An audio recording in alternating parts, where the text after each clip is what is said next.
روزے کی نیت کیسے کریں؟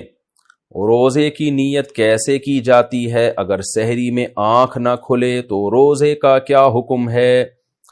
دیکھیں، روزے کی نیت بس دل میں کی جاتی ہے. رمضان میں تو سب کی نیت ہوتی ہے. جو سحری کر رہا ہے تو اس لیے کر رہا ہے نا کہ روزہ رکھے گا، تو اتنی نیت کافی ہے. یہ جو مشہور دعا ہے وہ بھی صومی غد نویت من شہر رمضان، یہ کسی حدیث سے ثابت نہیں ہے، تو بس دل میں نیت کافی ہے. تو البتہ جو قضا روزہ ہے نا، قضا روزہ رمضان کا، جب آپ قضا روزہ کریں تو پھر نیت صبح صادق سے پہلے ضروری ہے. اور اگر قضا روزہ نہیں رکھ رہے، نفلی روزہ رکھ رہے ہیں یا رمضان کا روزہ رکھ رہے ہیں رمضان کے اندر، تو پھر نصف النہار سے پہلے بھی نیت کافی ہے. نصف النہار کا مطلب یہ ہوتا ہے صبح صادق سے لے کے غروب آفتاب تک جتنے گھنٹے بنتے ہیں نا، تو آدھا ٹائم گزرنے سے پہلے. جیسے روزہ اگر 14 گھنٹے کا روزہ ہے تو صبح صادق سے لے کے 7 گھنٹے گزرنے سے پہلے تک آپ روزے کی نیت کر سکتے ہیں. تو اگر کسی کی سحری میں آنکھ نہ کھلے اور رمضان میں، تو جیسے ہی آنکھ کھلے بس وہ اسی وقت نیت کر لے، کیونکہ رمضان کا روزہ چھوڑنا کبیرہ گناہ ہے، وہ نہیں چھوڑ سکتے. اگر سحری میں آنکھ نہ کھلے تو بھی نہیں چھوڑ سکتے. بعض لوگ کم ہمت ہی کرتے ہیں کہ جی سحری میں آنکھ نہیں کھلی، دن بہت لمبا ہے، رات کو کھانا بھی تسلی سے نہیں کھایا تھا تو روزہ چھوڑ دیں. نہ، آپ کو روزہ چھوڑنے کی اجازت نہیں ہے. روزہ آپ کو رکھنا پڑے گا، چاہے افطاری میں ڈٹ کے کھایا ہو یا نہ کھایا ہو، رات کو ڈنر کرنا یاد رہا ہو یا بھول گئے ہو، صبح سحری میں آنکھ کھلی ہو یا نہ کھلی ہو، رمضان کا روزہ آپ نہیں چھوڑ سکتے سوائے اس کے کہ آپ سفر میں ہو یا آپ بیمار ہوں. اس کے علاوہ آپ کے لیے اجازت نہیں ہے. سحری اور افطاری اذان سے کریں یا وقت سے؟ سحری اور افطاری کا تعلق اذان سے ہے یا وقت دیکھ کر سحر و افطار کرنا چاہیے؟ وقت سے اس کا تعلق ہے، اذان سے نہیں ہے. اذانیں بعض دفعہ غلط ہو جاتی ہیں.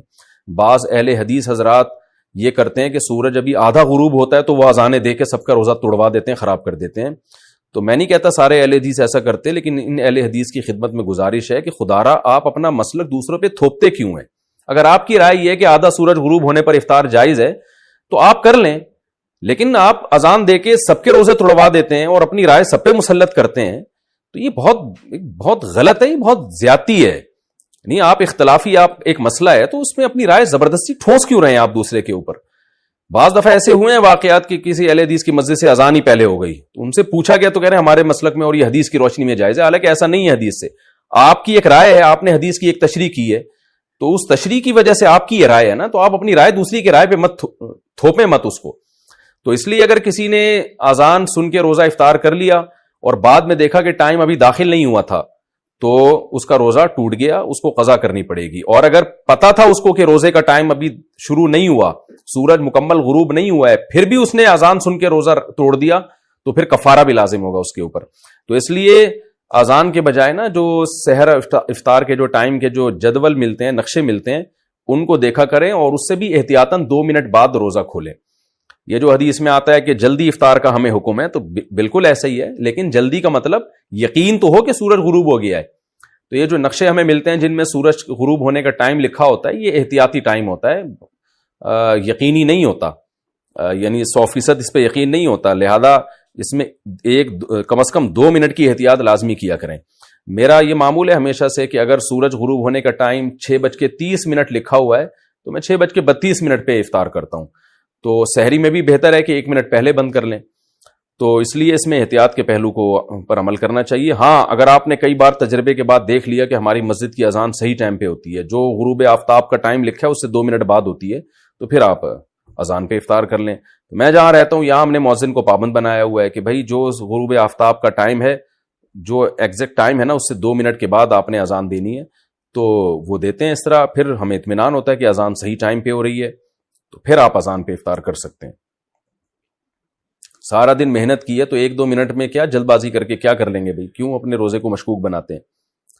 قضا روزوں سے پہلے شوال کے روزے رکھنا. رمضان کے روزے اگر باقی ہوں تو ان کی قضا سے پہلے شوال کے روزے رکھ سکتے ہیں. رضوان صاحب کویت سے. جی ہاں، رکھ سکتے ہیں، کوئی حرج نہیں ہے، بشرطے کہ یقین ہو کہ قضا بھی جلدی سے مکمل کر لوں گا. شوال کے روزوں میں قضا روزوں کی نیت کرنا. رمضان کے روزوں کی قضا شوال کے 6 روزوں یا ذی الحجہ کے 9 روزوں میں پوری کر سکتے ہیں. سیدہ فاطمہ کراچی سے. نہیں کر سکتے. رمضان کے روزوں کی قضا رمضان کے روزوں ہی کی نیت سے ہوگی، اس میں شوال کے 6 روزے یا ذی الحجہ کے 9 روزے نہیں آ سکتے اس میں. منت کے روزوں میں قضا روزوں کی نیت کرنا. کیا منت کے روزے میں رمضان کے قضا روزے کی نیت کر سکتے ہیں ہم خان؟ جی نہیں کر سکتے. منت کے روزے بالکل الگ ہوں گے, رمضان کے قضا روزے بالکل الگ ہوں گے. عید کے بعد صدقہ فطر ادا ہو جائے گا.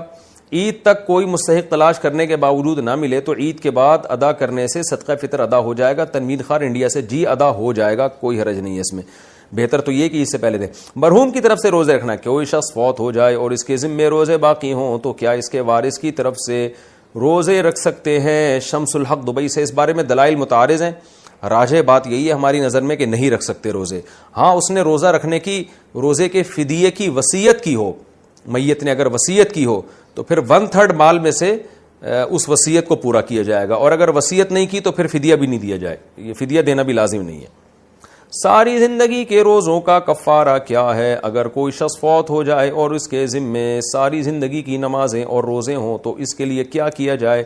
کیا اس صورت کے لیے کوئی ہیلہ وغیرہ ہے؟ زینت علی, کوئی ہیلہ نہیں ہے, بس توبہ استغفار کریں. اگر اس نے وصیت کی تھی فدیے کی تو وصیت پوری کر دی جائے, اگر وصیت بھی نہیں کی تھی بس توبہ استغفار کیا جائے اس کے لیے.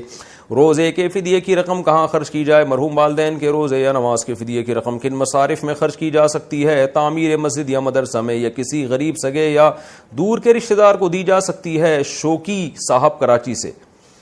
جناب فدیے کی رقم کا مستحق وہی ہے جو زکوٰۃ کا مستحق ہے. اس میں مالک بنانا ضروری ہے غریب کو, تو قریبی رشتہ دار کو بھی دے سکتے ہیں, کوئی بھی غریب مسکین ہو اس کو دے سکتے ہیں, مدرسوں میں بھی دے سکتے ہیں, بشرطے کہ مدرسے کی انتظامیہ پر اطمینان ہو کہ یہ زکوٰۃ کے مستحقین میں یہ رقم خرچ کرے گی. تو جہاں زکوٰۃ خرچ ہو سکتی ہے وہاں روزے اور نماز کے فدیے کی رقم خرچ ہو سکتی ہے. اچھا بھائی,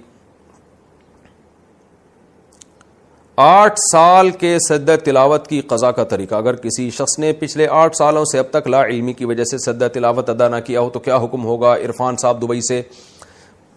ادا کر لے, اندازہ لگا لے کہ کتنے سجدے ہوں گے میرے ذمہ. بہت زیادہ 1000 ہوں گے, 2000 ہوں گے, تو روزانہ 4 5 6 7 8 10 سجدے کر لے, انشاءاللہ تھوڑے دنوں میں پورے ہو جائیں گے.